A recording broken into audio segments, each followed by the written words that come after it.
ദൈവജനപ്രദീപത്തിന്റെ എല്ലാ ശ്രോതാക്കൾക്കും ക്രിസ്തുയേശുവിൽ സ്നേഹവന്ദനം. ലോകത്തിന്റെ 5 വൻകരകളിലുമുള്ള ദൈവജനം ദൈവത്തെ ആരാധിക്കുമ്പോൾ നമുക്കും ദൈവത്തെ ആരാധിക്കുവാൻ ലഭിച്ച ഈ നല്ല അവസരത്തിനായി ദൈവത്തിന് സ്തോത്രം ചെയ്യാം.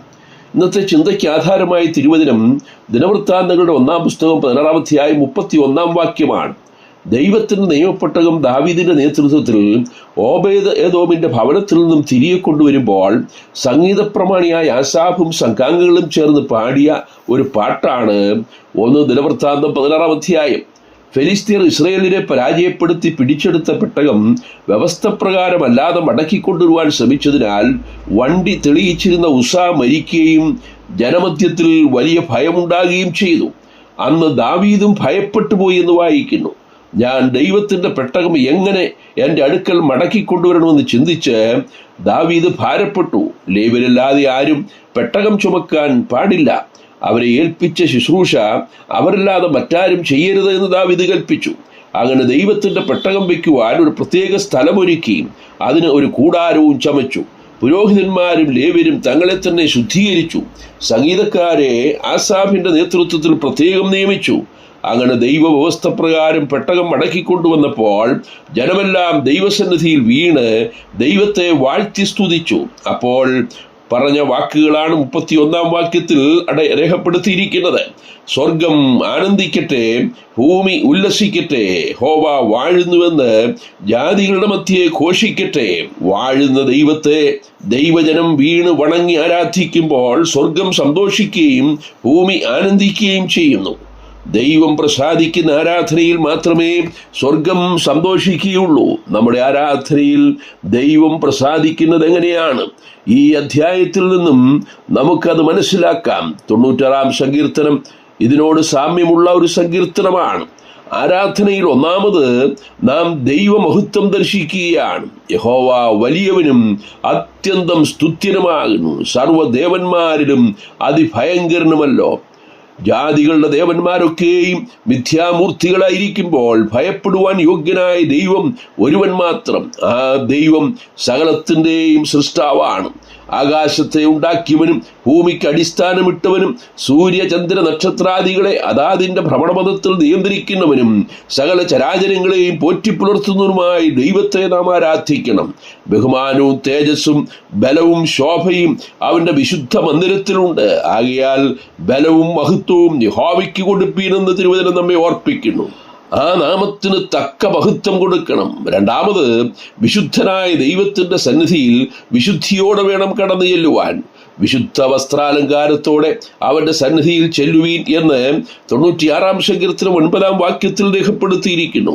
വിശുദ്ധ വസ്ത്രം എന്നത് ദൈവം നമുക്ക് യേശുക്രിസ്തുവിലൂടെ നൽകുന്ന നീതിയിൻ വസ്ത്രമാണ്. ദൈവത്തെ ആരാധിക്കുന്ന എല്ലാവർക്കും ആ വസ്ത്രം ഉണ്ടായിരിക്കണം. അത് വിശ്വാസത്താൽ നമുക്ക് ലഭിക്കുന്നതാണ്. നമ്മുടെ നീതി പ്രവർത്തികൾ കൊണ്ട് ദൈവത്തെ പ്രസാദിപ്പിക്കുവാൻ സാധ്യമല്ല. പാപികൾ അശുദ്ധരമായിരുന്ന നമ്മെ നീതീകരിക്കുവാൻ പാപമില്ലാത്ത പരിശുദ്ധൻ നമ്മുടെ പാപം ഏറ്റെടുത്തു നമുക്ക് വേണ്ടി ക്രൂശിൽ യാഗമായി. ആ യാഗത്തിലൂടെ നമുക്ക് ദൈവസന്നിധിയിൽ നീതീകരിക്കപ്പെടാം. അവൻ എന്നെ രക്ഷാവസ്ത്രം ധരിപ്പിച്ചു, നീതി എന്ന അങ്കി ഇടിവിച്ചിരിക്കുന്നു യെശയ്യാപ്രവാചകൻ പറയുന്നു. ദൈവം തന്റെ പൊറുമയിൽ മുൻകഴിഞ്ഞ പാപങ്ങളെ ശിക്ഷിക്കാതെ വിടുക നിമിത്തം തന്റെ നീതിയെ പ്രദർശിപ്പിപ്പാൻ താൻ നീതിമാനും യേശുവിൽ വിശ്വസിക്കുന്നവനെ നീതീകരിക്കുന്നവനുമാകേണ്ടതിന് അപ്രകാരം ക്രൂശിൽ യാഗമായി തീർന്നു. വിശ്വസിക്കുന്നവർക്ക് അവൻ തന്റെ രക്തം മൂലം പ്രായശ്ചിത്തമാകുവാൻ ദൈവം അവനെ പരസ്യമായി നിർത്തിയിരിക്കുന്നുവെന്ന് റോമർ 3:25 നാം വായിക്കുന്നു. അങ്ങനെ ക്രിസ്തുവിലുള്ള വിശ്വാസത്താൽ നീതിയിൻ വസ്ത്രം ലഭിച്ചവർക്കാണ് ദൈവപ്രസാദമുള്ള ആരാധന അർപ്പിക്കുവാൻ കഴിയുന്നത്. മാത്രമല്ല, കാഴ്ചകളോടുകൂടെ വേണം ദൈവത്തെ ആരാധിക്കുവാൻ. ശിശുവായിരുന്നപ്പോൾ തന്നെ വിദ്വാൻമാർ യേശുവിനെ നമസ്കരിക്കുവാൻ കാഴ്ച വസ്തുക്കൾ കൊണ്ടുവന്നു. നമുക്കിന്ന് അർപ്പിക്കുവാനുള്ളത് പൊന്നും മൂരും കുന്തിരുക്കവുമൊന്നുമല്ല, ഭൗമികമായ കാഴ്ച വസ്തുക്കളല്ല. അതിലുപരി യഹോവയ്ക്ക് സ്തോത്രം ചെയ്യുവീൻ, അവൻ നല്ലവനല്ലോ, അവന്റെ ദയ എന്നേക്കുമുള്ളത്. സ്തോത്രമെന്ന യാഗമർപ്പിക്കുന്നവൻ എന്നെ മഹത്വപ്പെടുത്തുന്നു. ദൈവം ചെയ്ത ആത്മീയ നന്മകൾ എണ്ണി എണ്ണി പറഞ്ഞ് നമുക്ക് സ്തോത്രം ചെയ്യുവാൻ കഴിയും. നാം പാപത്തിന്റെ ശിക്ഷയിൽ നിന്ന് വിടുവിക്കപ്പെട്ടവരാണ്. ദൈവത്തിന്റെ മക്കൾ എന്നുള്ള അനുഗ്രഹിക്കപ്പെട്ട പദവി ലഭിച്ചവരാണ്. പിശാചിന്റെ സന്തതികളായിരുന്നു നമ്മെ ദൈവത്തിന്റെ സന്തതികളാക്കി, ദൈവത്തിന്റെ രാജ്യത്തിന്റെ അവകാശികളാക്കി തീർത്തു. സ്വർഗത്തിലെ സകലവിധമായ ആത്മീയ അനുഗ്രഹങ്ങളാലും നമ്മെ ക്രിസ്തുയേശുവിൽ അനുഗ്രഹിച്ചു. അപ്പാ പിതാവേ എന്ന് വിളിപ്പാനുള്ള പുത്രത്വത്തിന്റെ ആത്മാവിനെ ദൈവം നമുക്ക് കൃപയാൽ നൽകി, നമുക്ക് സ്വർഗീയമായൊരു പ്രത്യാശ നൽകി.